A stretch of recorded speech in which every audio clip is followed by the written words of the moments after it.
Okay, so on to our first book, Isaac and the Egg. Now, Marise, you were reading this. Tell us all about it. Oh, it's so good. So it's about this guy. It starts pretty dark. He's on a bridge and he's contemplating suicide, but like not really. It's more of an ish. But his life is bad. His wife has just died. And then he hears this sound and he finds this egg in a forest. And he brings it home, and it turns out it's this little creature. But most of the book is him just chilling with the egg.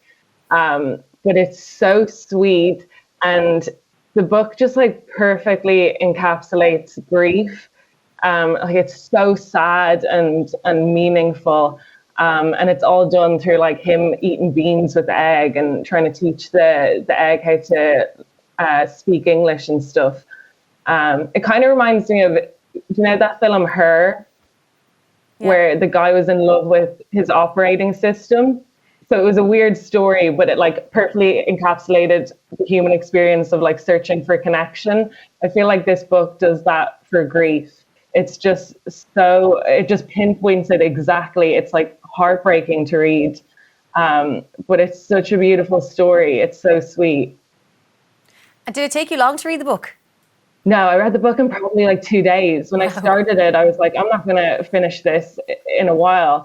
And I just had to know what happened, because there's some parts that were like slowly unraveling of exactly like how he lost her.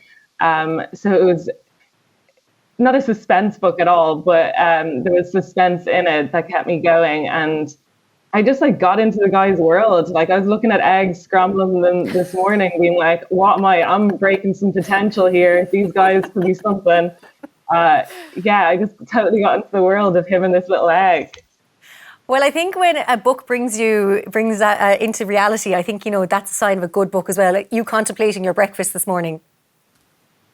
Yeah. I was like, I'm just going to have avocado toast. Like I can't touch these eggs. And if you'd sum the book up for us maybe in 1 minute for those who are thinking about picking it up, what would you say? A weird and very sweet story of losing the person that you love and the grief that you go through.